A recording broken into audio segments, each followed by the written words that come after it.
So I watched the Hassan Piker Ethan Klein debate. Not that I think it was this big, serious, important thing. Ethan Klein is not a serious or important person. And though it's obviously linked to some very important ongoing geopolitical issues, this spat between Klein and Piker is one of the least important fronts in the ongoing war of annihilation against Palestine. What I think is worth talking about with this video is less the drama surrounding these two and more the role Klein is playing in this debate. Klein is pushing a lot of propaganda on behalf of Israel, though he insists he isn't. He's doing a lot to try and turn more progressive elements against people who are anti-genocide and anti-Zionist. He's put a lot of energy into this, a lot of resources. But what Klein is doing is not special. It's not unique. He's a dime a dozen. There's so many other right-wing grifters, streamers, and podcasters out there with similar talking points to him and using this same style of argumentation, the same kind of approach to the situation, and a lot of them with this faux progressive veneer that they weaponize against the left to try and wreck the pro-Palestinian movement. The Klein situation is just a very useful case study into how these sorts of grifters operate and how they engage with discussions and debates with the left, how they conduct themselves, how they talk about various topics. There's a playbook here that guys like Klein utilize, and the debate with Hassan exposed a lot of these little tricks that they like to use. Now, I don't know if it's always a conscious thing. I think it's often monkey see, monkey do kind of behavior. They look at how other people engage with the left and imitate them, utilize the same sort of modus operandi. So this video isn't super concerned with the actual content of the debate or any of the specific points being made. The points being made are just the usual weak sources bar talking points mixed in with personal attacks against other YouTubers. And that's not really as interesting to me as much as looking at this video as an example of a typical right-wing debating style.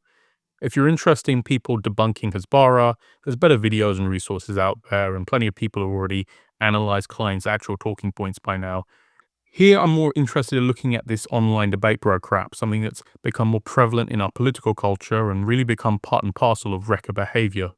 See, the main point I'm going to hammer home here, Klein may not consider himself a right-winger, but I don't really care how he self-describes. I'm looking at him in terms of the political role he is currently playing, whether he realizes it or not, which is the role of a right-winger, a liberal who is feigning progressive values and using that as a mask, a shield, as he punches left, attacks people to the left of him who are engaged in protesting this US imperial-backed genocide of an indigenous people.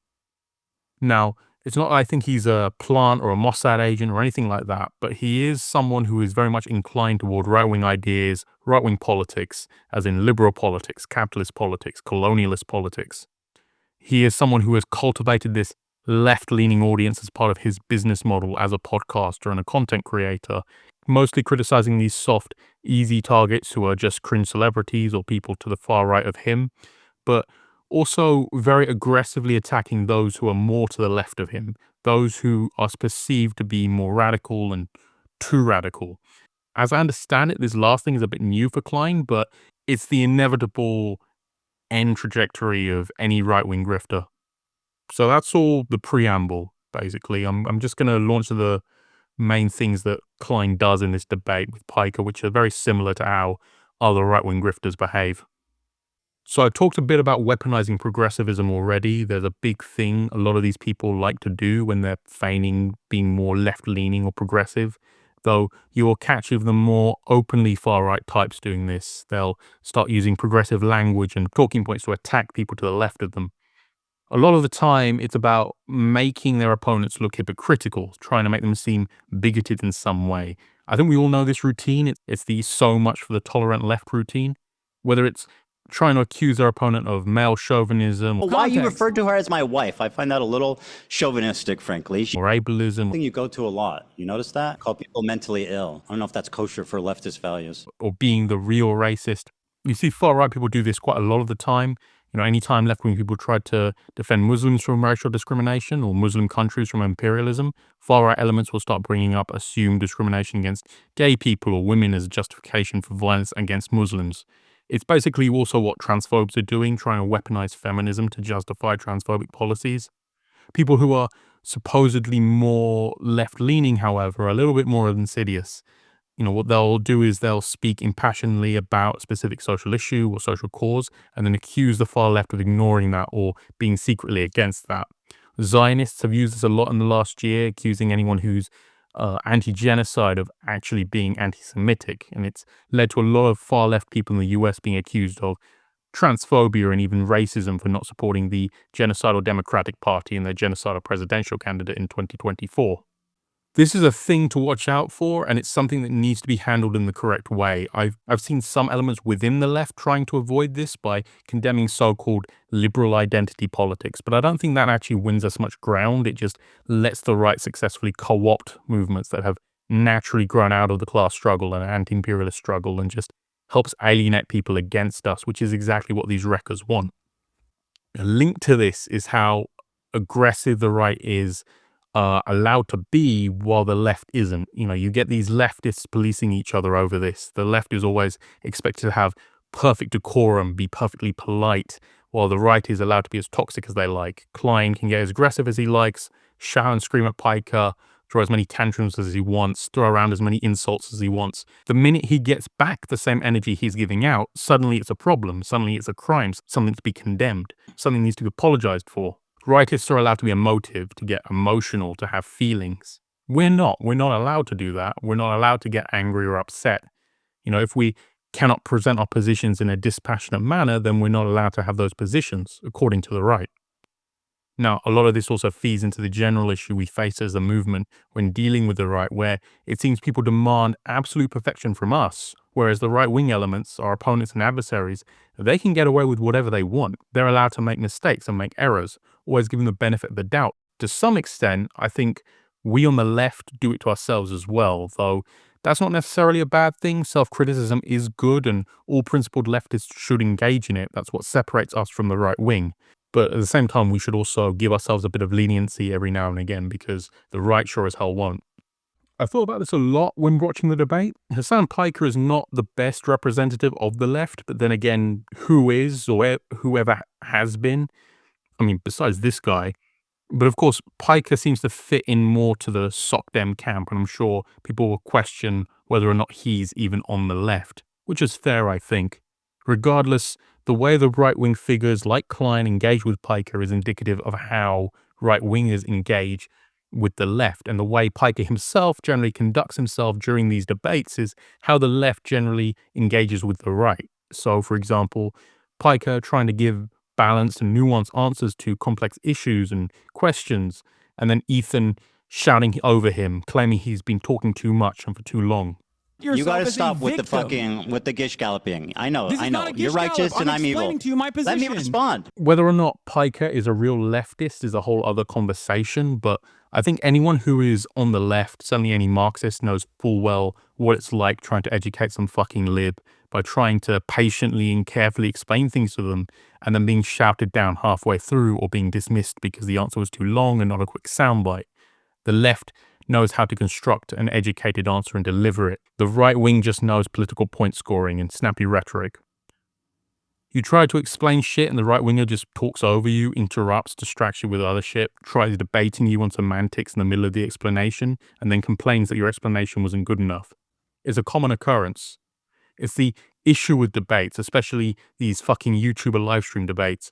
There's no real structure and no space for people to present coherent arguments. No one's looking to learn or engage in any productive discourse or come to any sort of understanding. It's about winning or appearing as if you won, getting enough jabs so you can justify that you won later. The right wing, including liberals, will always have an advantage in these arenas because they don't need to make these reasoned, nuanced, coherent arguments. They don't need to give perfect, logical, scientific, and rational explanations for every issue. They can get as emotive as they like and as simplistic as they like, and they're allowed to generalize. They're able to assert their position in fewer words because their ideology is legitimized and it's mainstream, it's prolific, it's hegemonic. A leftist is always going to have a harder time trying to get a point across when they have to explain why the hegemonic ideas are wrong and then explain the correct ideas. Right-wingers can just use sound bites and get away with it. Pixar didn't happen, bro. You need rape kits. Credible Hassan needs rape circumstantial kits. evidence is not enough to Pixar didn't happen, right? prosecute rape, which is precisely the reason why the Israeli prosecutors themselves have said that in the absence of And part of the left being held to this high standard, not just by the right, but by ourselves as well. We can't just push misinformation. Every statement we make is always trying to be as accurate as possible. It has to exemplify perfect knowledge of the situation. As Mao said, no investigation, no right to speak. And that's something the right demands of us, but never demands of themselves. They'll spread information and not give a shit about it, and then get angry at any leftist asking for better sources or trying to correct them. Whereas the left has to demonstrate perfect knowledge of everything, of all situations, the full issue. They're not allowed to have any blind spots, which is arguably impossible. And that goes even deeper, with them demanding that you explain and justify and defend every single group or individual ever associated with your movement and or your cause. Again, this requires an impossible encyclopedic historical knowledge, and they'll never accept any sort of nuanced or balanced response. But of course, you try to do the same back to them, demand an explanation for the genocides and atrocities committed by the right wing, they'll deny association and relevance. The right will demand that you answer for every famine that occurred while Mao was alive, but if you ask them why they supported Joe Biden and his genocidal policies, they'll refuse to answer. In the debate, we see Klein demanding Piker answer for other YouTubers he's usually affiliated with, justify their actions, justify their behavior, while Klein refuses to take accountability for his own behavior. With the Palestine situation, these rightists refuse to understand any nuanced position that justifies why the left aligning with Hamas, Hezbollah, and the Houthis is necessary for the cause of national liberation. But at the same time, these hypocrites refuse to accept any similarly absolutist attitudes towards terror groups like the IOF or the US Armed Forces. This is also a game Klein plays with Piker. It's okay that his wife worked for a genocidal terror group, but some kid fighting back by joining a militant Palestinian group is automatically a terrorist. Israel has a right to defend itself, but Palestine apparently doesn't. But that just links us back to the same issue. The left have to be perfect, pacifistic angels doing the most convenient agitation possible. They don't want us engaging in any sort of militancy. They don't want us strike. They don't want us doing any loud marches or public demonstrations. They don't want us quietly voting for our parties.